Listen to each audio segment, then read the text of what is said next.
राम राम मेरे किसान भाइयों, विकास शर्मा का भारत के सभी किसान भाइयों को राम राम। मेरे किसान भाइयों, आप देख रहे हो फार्मिंग हिंदी एडवाइस चैनल, और इस चैनल के माध्यम से मैं हमेशा आप लोगों के लिए कृषि संबंधी नए नए वीडियो लाता रहता हूं। मेरे किसान भाइयों, आपने पहले से सब्सक्राइब कर रखा है तो आप इस चैनल को लाइक जरूर करें, और जो मेरे नए किसान मित्र इस चैनल को देख रहे हैं तो लाइक और सब्सक्राइब जरूर किया करो। मेरे किसान भाइयों, आप ही के लाइक और सब्सक्राइब से मेरा मनोबल बढ़ता है, और उसी मनोबल के कारण मैं आपको कृषि का संपूर्ण ज्ञान देता हूं। मेरे किसान भाइयों, संपूर्ण जानकारी देता हूं, जैसे जैसे मैं करता हूं वैसे आप लोगों को भी मैं बताता हूं। मेरे किसान भाइयों, आज हम बात करने वाले शकरकंद की खेती के बारे में और शकरकंद के बीजों के बारे में, और ये बहुत ही महत्वपूर्ण मुद्दा है आपके लिए। बहुत से ऐसे भारत के अंदर किसान भाई है जो उन्होंने स्पेशल तौर पे मेरे को ये कहा है कि गुरुदेव, हम जो शकरकंद की खेती करते हैं तो खेती के अंदर हमारे को आमदनी नहीं होती है, उतना प्रोडक्शन नहीं निकल पाता है शकरकंद के अंदर जितना हमें चाहिए।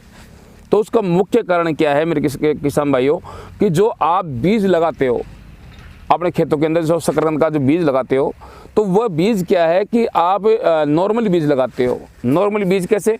जैसे आपने शकरकंद की फसल लगा ली आपने, अब वो फसल आपकी जो खुदाई हो जाती है, उस खुदाई के अंदर से क्या करते हो आप लोग कि शकरकंद को मंडी के अंदर बेच देते हो, और उसी शकरकंद के अंदर से थोड़ी बहुत आप बीज के लिए रख लेते हो।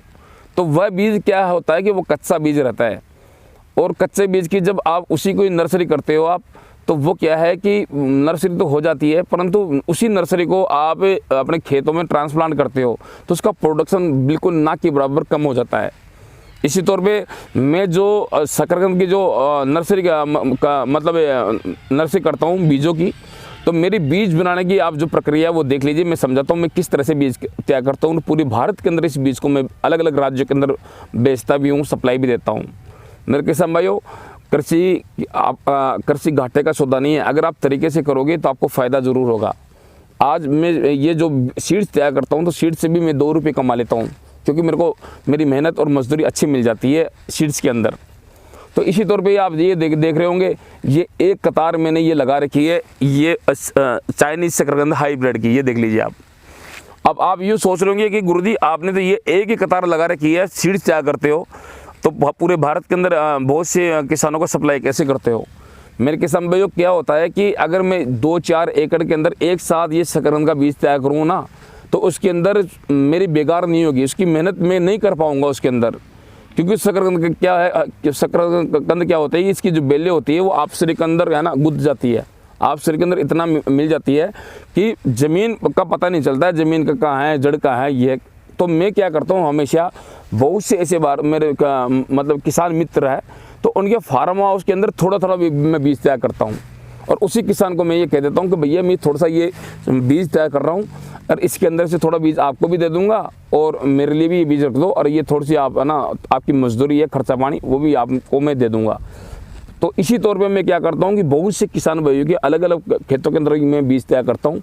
इससे क्या होता है कि थोड़ा थोड़ा ये जो बीज तैयार हो रहा है मेरा, तो ये किसान क्या है, जिस किसान का ये खेत है, तो ये क्या है कि ये आराम से इसमें मेहनत कर लेता है एक बेड के अंदर। और मेहनत ही डिपेंड करती है कि आप किस तरह से बीज तैयार करते हो।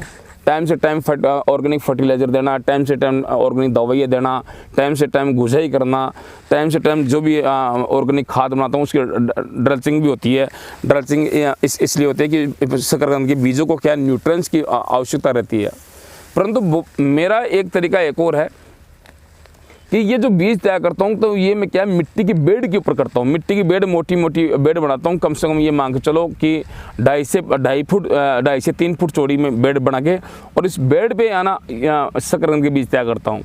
और टाइम से टाइम इसके अंदर है ना बहुत अच्छी न्यूट्रिएंट्स और खाद भी देना पड़ता है मेरे को। और ये जो शकरकंद का जो बीज होता है जो मैं तैयार करता हूँ, ये क्या होता है कि 1.5 से 2 साल के अंदर तैयार होता है। मेरे किसान भाई, कभी भी आप ध्यान रखना, दुनिया का कोई भी सीड्स हो तो सीड्स बनाने के अंदर बहुत से लंबी प्रोसेसिंग होती है सीड्स बनाने की। तो जो प्रक्रिया होती है, लंबी प्रक्रिया होती है, उससे गुजरना पड़ता है सीड्स बनाने के लिए।